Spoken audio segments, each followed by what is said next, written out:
إن الحمد لله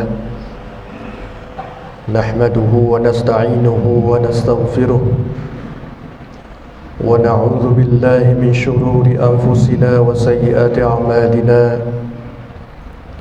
من يهد الله فلا مضل له ومن يضلل فلا هادي له وأشهد أن لا إله إلا الله وحده لا شريك له وأشهد أن محمدًا عبده ورسوله الذي لا نبي بعده اللهم صل وسلم وبارك على نبينا وحبيبنا محمد وعلى آله وأصحابه ومن دعا بدعوته واستنى بسنته وجاهد جهاده إلى يوم الدين أما بعد فيا عباد الله أوصيكم ونفسي بتقوى الله فقد فاز المتقون قال الله تعالى في القرآن الكريم وهو أصدق القائلين أعوذ بالله السميع العليم من الشيطان الرجيم يا أيها الذين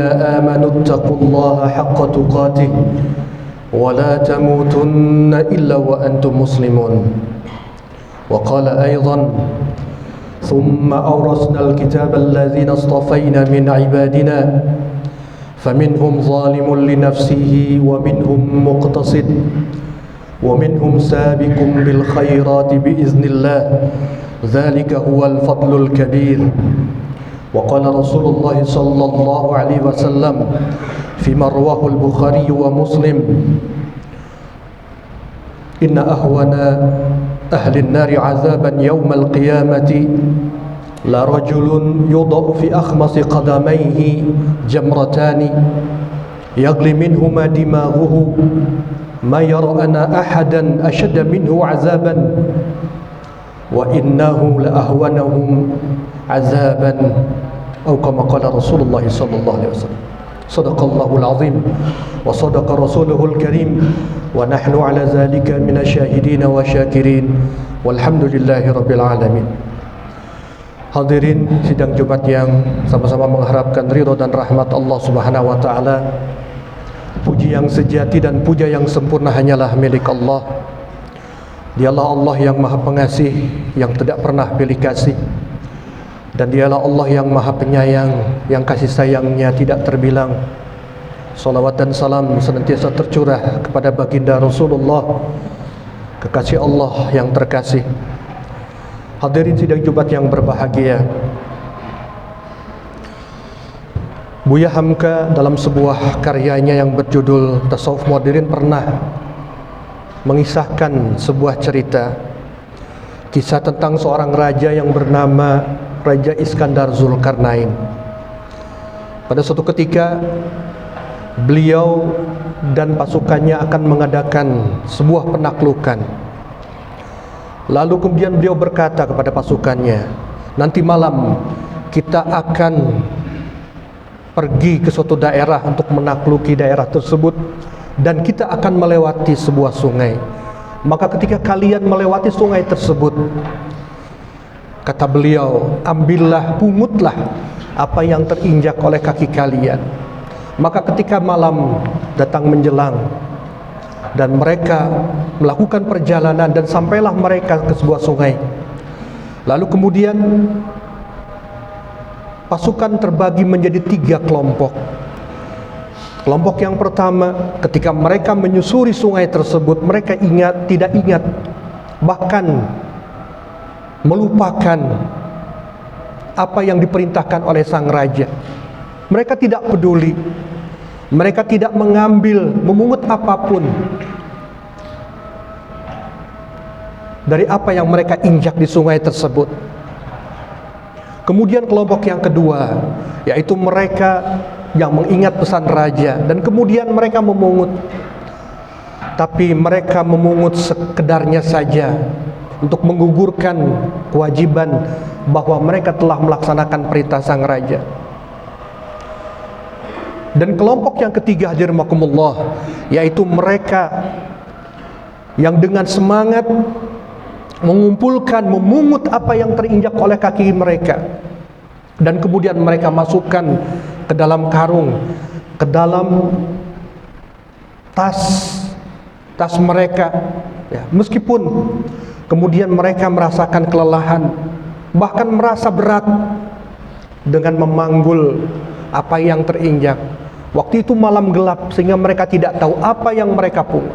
Maka keesokan harinya, hadirumakumullah, kemudian raja memerintahkan untuk membuka karung-karung tersebut. Tentu saja kelompok pertama tidak bisa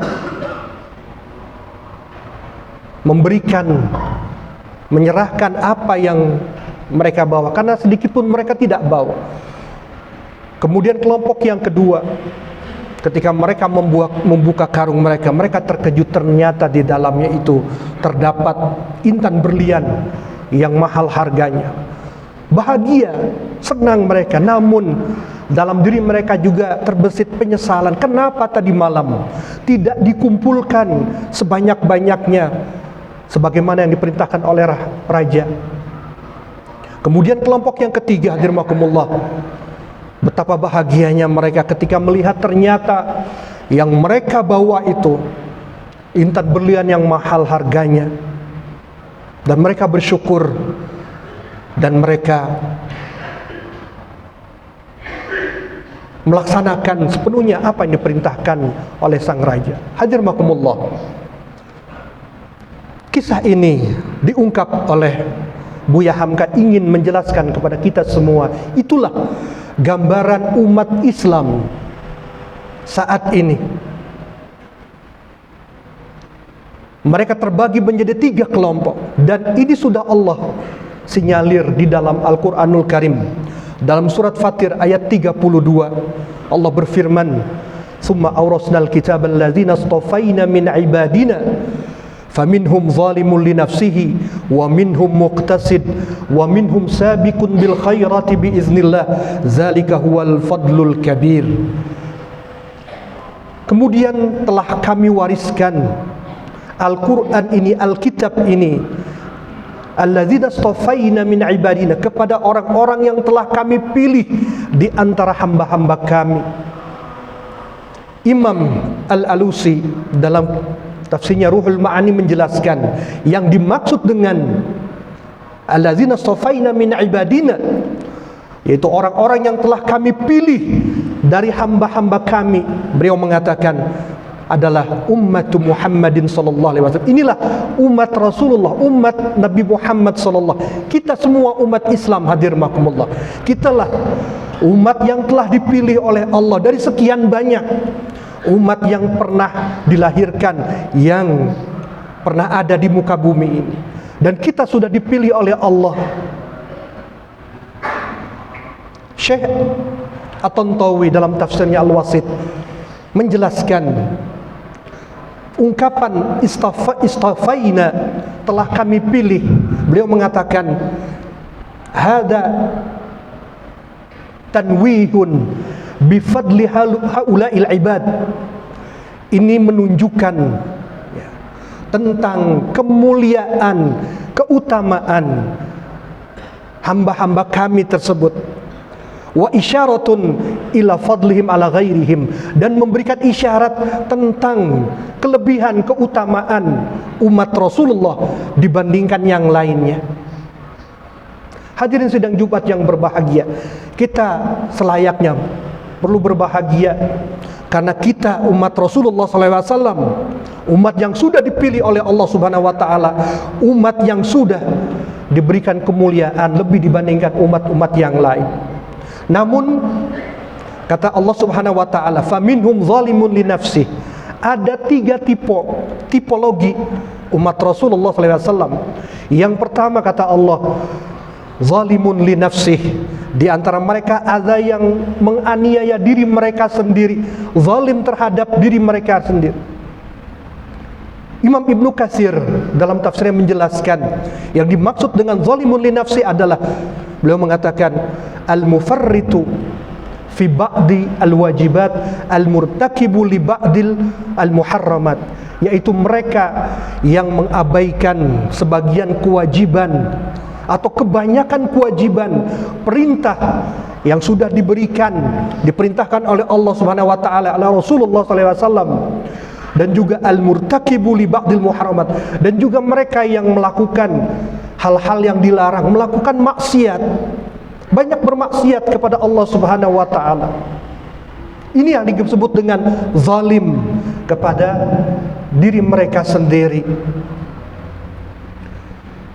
Mereka menganggap, hadirmakumullah, bahwa ajaran agama, perintah Allah adalah aturan yang memberatkan, menjadi beban dalam kehidupan mereka. Jikalau diperintahkan untuk sholat, untuk zakat, untuk saum, haji dan umur dan lain sebagainya, mereka merasakan ini beban, berat,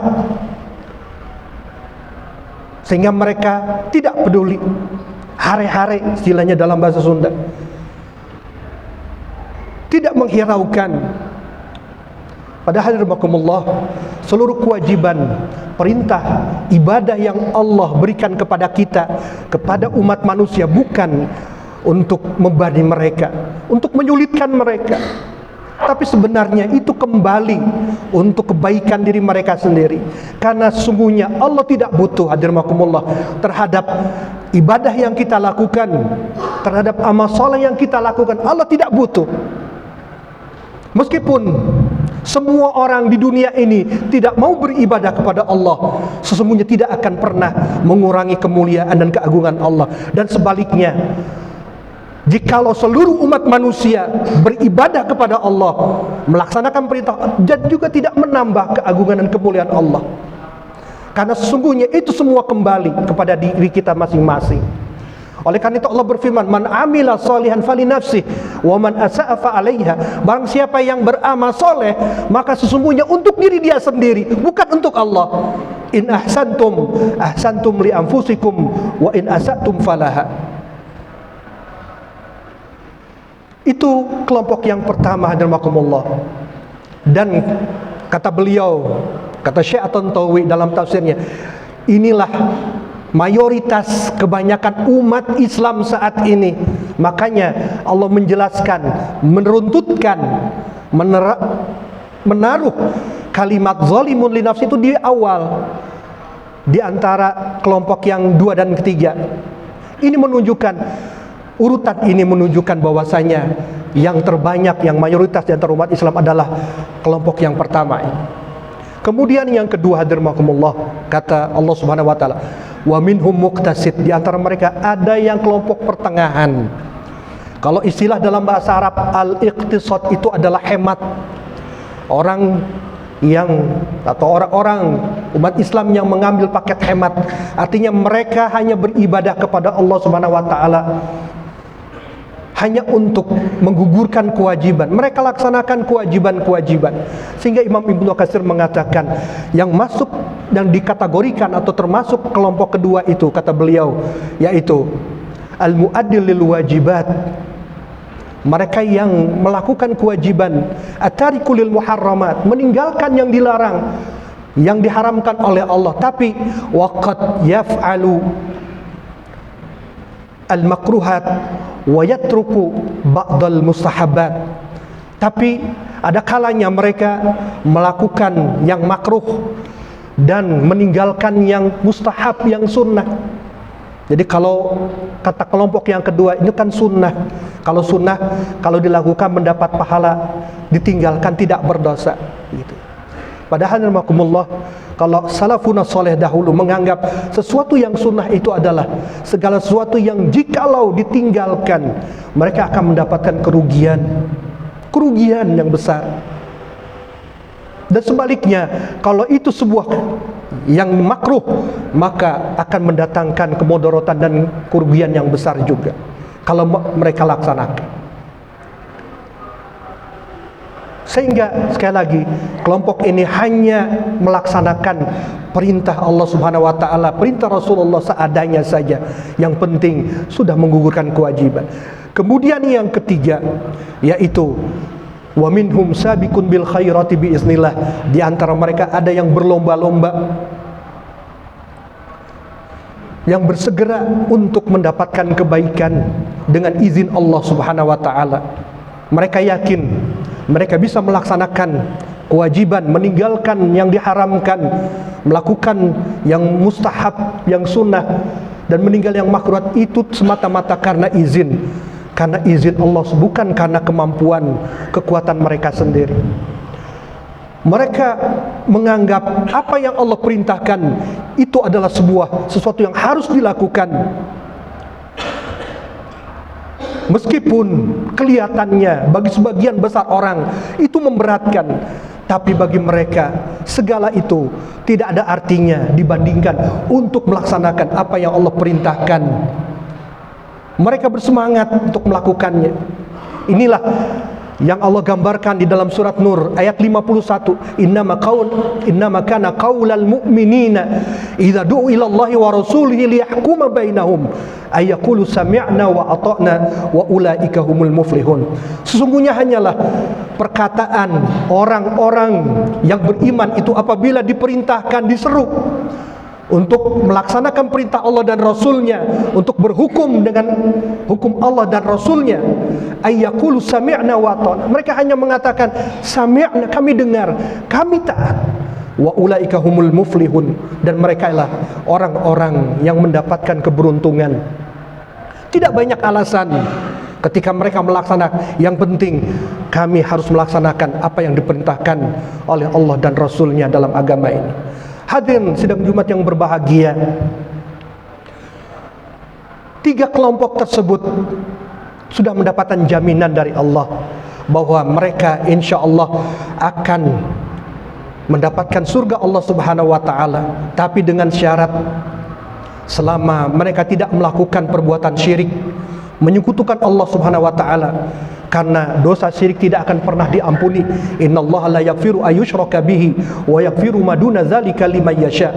Sungguhnya Allah tidak akan pernah mengampuni dosa orang yang melakukan perbuatan syirik, menyekutukan Allah, dan Allah akan mengampuni dosa-dosa yang lain, apapun juga, sebesar apapun, bagi siapapun yang Allah kehendaki. Oleh karena itu dalam surat Fatir ayat 33 ayat berikutnya Allah berfirman, jannatu adin yadkhulunaha. Mereka itu masuk ke dalam surga Aden. Tapi dengan syarat tadi, hadirmakumullah. Dan dalam sebuah hadis yang diriwayatkan oleh Imam Ahmad dari Abu Sa'id Al-Khudri, Rasul juga pernah bersabda, kullu haula bimanzilatin wahidah wa kulluhum fil jannah.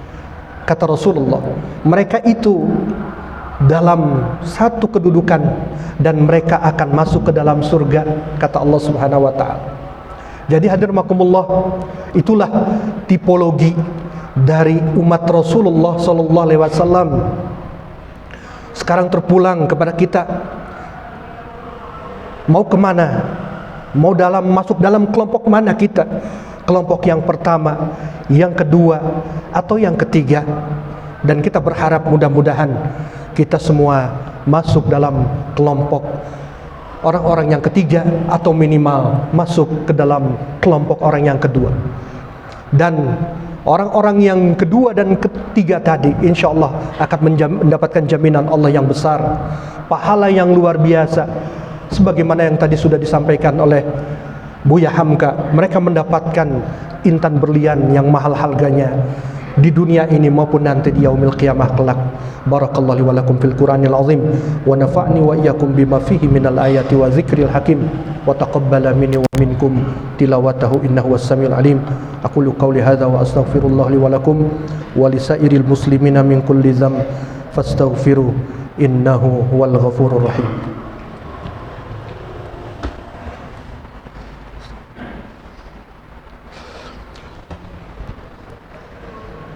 أحمدك ربي وأثني عليك الخير كله وأشهدك وأشهد حملة عرشك وملائكتك أنك أنت الله وحدك لا شريك لك ما أصبح بنا من نعمة أو بأحد من خلقك فمنك وحدك يا الله لا شريك لك وأشهد أن سيدنا ونبينا وقدوتنا محمد رسول الله صلى الله عليه وسلم.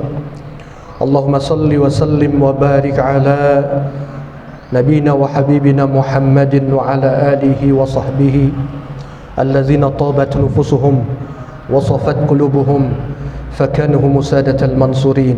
أما بعد فيا عباد الله أوصيكم ونفسي بتقوى الله فقد فاز المتقون. Hadirin sidang Jumat yang dimuliakan Allah Subhanahu wa taala. Dalam khutbah yang kedua ini sedikit saya ingin menyampaikan bahwa kita berharap dan kita selalu berdoa mudah-mudahan kita dan keluarga kita senantiasa dihindarkan dari segala keburukan di dunia ini maupun di akhirat kelak. Dan keburukan yang terbesar manakala kita dimasukkan ke neraka oleh Allah Subhanahu wa taala. Kita tidak ingin menjadi orang-orang yang masuk ke dalam kelompok pertama, walaupun mereka dijamin oleh Allah masuk ke dalam surga. Tapi kata seorang ulama, Imam Ibnu Jarir At-Tabari, beliau menjelaskan tidak menutup kemungkinan bahwa kelompok yang pertama yang zalimun li nafsi ini, sebelum mereka dimasukkan ke dalam surga Allah, mereka akan dimasukkan ke dalam neraka untuk membersihkan dan mensucikan diri mereka.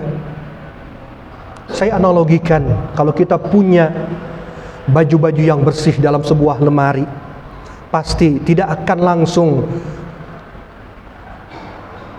digabungkan atau pakaian kotor dimasukkan ke dalam lemari tersebut. Tapi pakaian itu dicuci, kemudian dikeringkan, kemudian disetrika. Baru setelah itu baju tersebut dimasukkan ke dalam lemari. Sama hadirmakumullah dengan kita semua, sebelum diri kita suci dibersihkan dari dosa, maka tentu saja Allah akan membersihkan diri kita. Baru setelah itu Allah masukkan kita ke dalam surga. Namun kita tidak ingin, karena seringan-ringan azab siksa neraka itu sangat luar biasa hadirmakumullah. Dalam sebuah hadis yang diriwayatkan Imam Bukhari dan Muslim, Rasulullah SAW pernah bersabda, "Inna ahwana ahli nari azaban yaumal qiyamah la rajulun yudau fi akhmasi qadamaihi jamratani yagli minhuma dimagu." Sesungguhnya azab yang paling ringan bagi penghuni neraka nanti pada hari kiamat kelak, yaitu seorang laki-laki yang ditaruh di telapak kakinya 2 jamratan, 2 bara api, yagli minhuma dimagu, kemudian mendidih otaknya karena saking panas. Mayaro ana ahadan asyada minhu azaban. Dia mengira kalau itu tidak ada orang lain yang lebih besar, yang lebih hebat azabnya daripada dia. Wa innahu la ahwanuhum azab.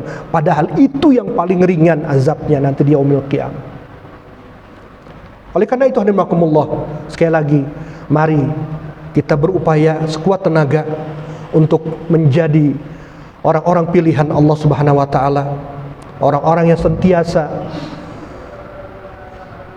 memenuhi panggilan Allah dan Rasulnya kapan saja, di mana saja, tanpa banyak alasan. Mudah-mudahan kita semua termasuk orang-orang yang mendapatkan kemuliaan dunia dan akhirat. Amin ya rabbal alamin. Alhamdulillah rabbil alamin. Hamdan yuafi ni'amahu wa yukafi'u mazidah.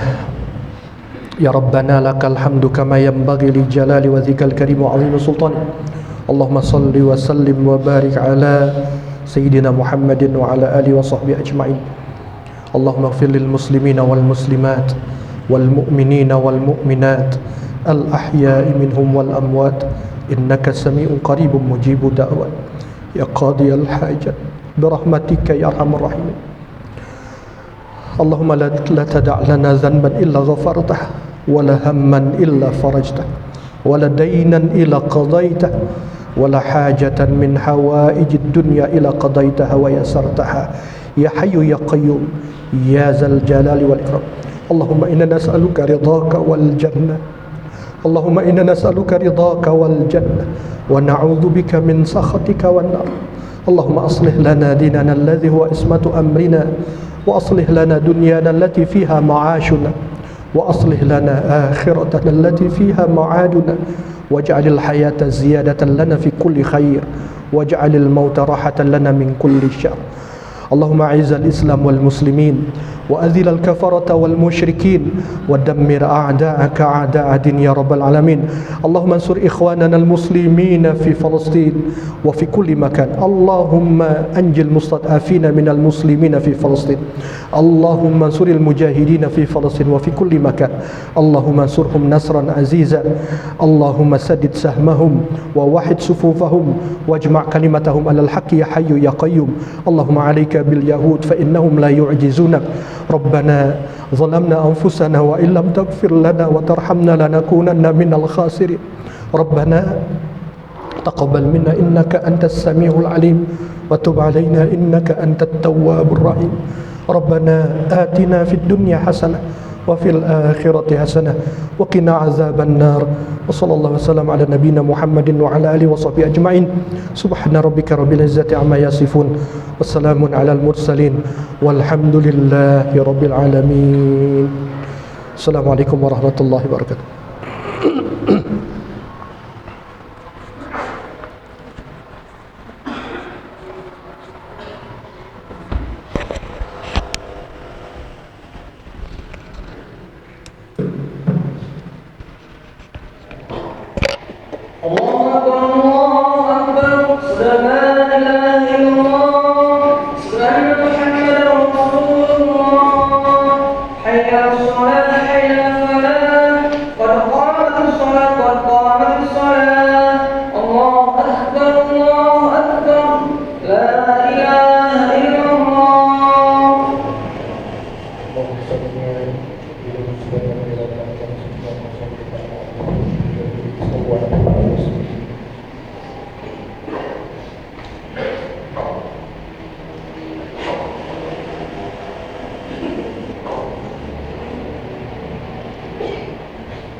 بسم الله الرحمن الرحيم الحمد لله رب العالمين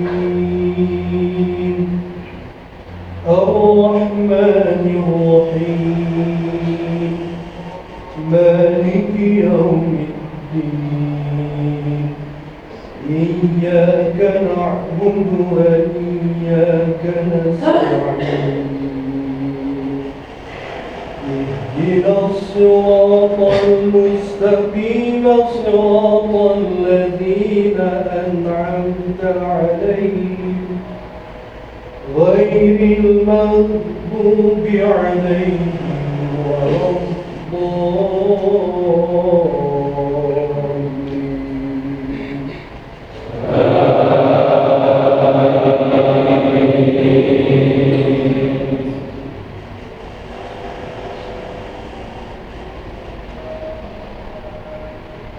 يا أيها الذين آمنوا قوا أنفسكم وأهليكم نارا وقودها الناس والحجارة عليها ملائكة غلاظ شداد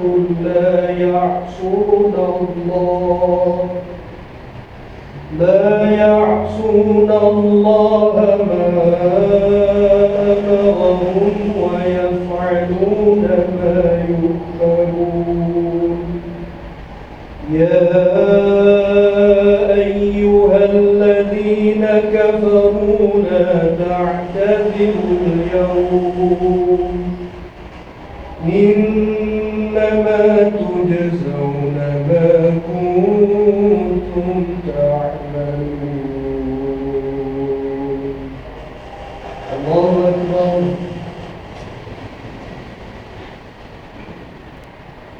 سمع الله لمن حمده الله أكبر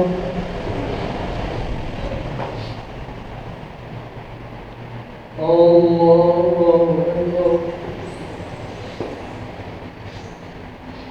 الله أكبر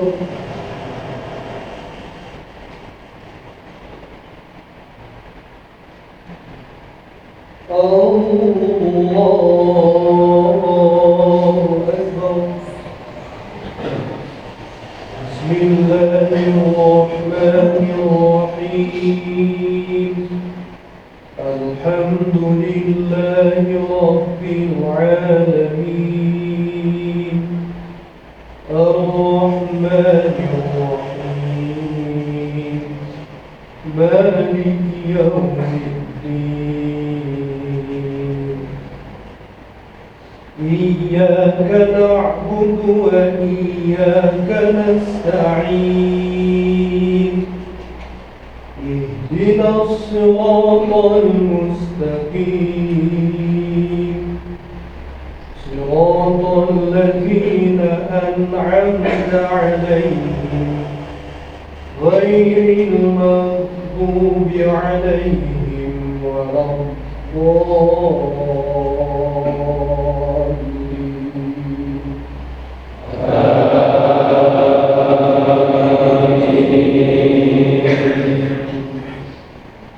يا أيها الذين آمنوا توبوا إلى الله توبة نصوحا عسى ربكم أن يكفر عنكم سيئاتكم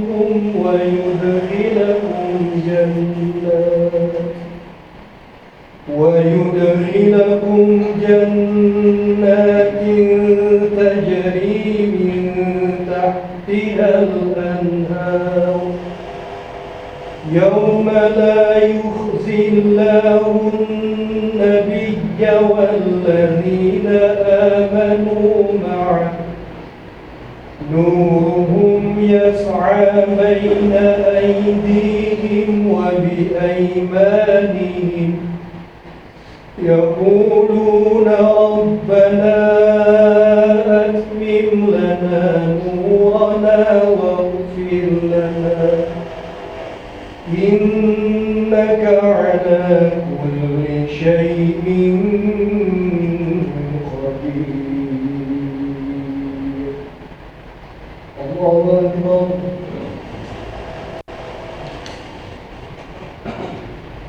سمع الله لمن حمده. الله أكبر.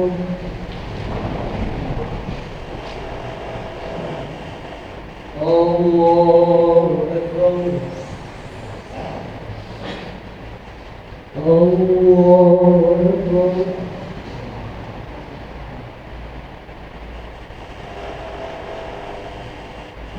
الله أكبر.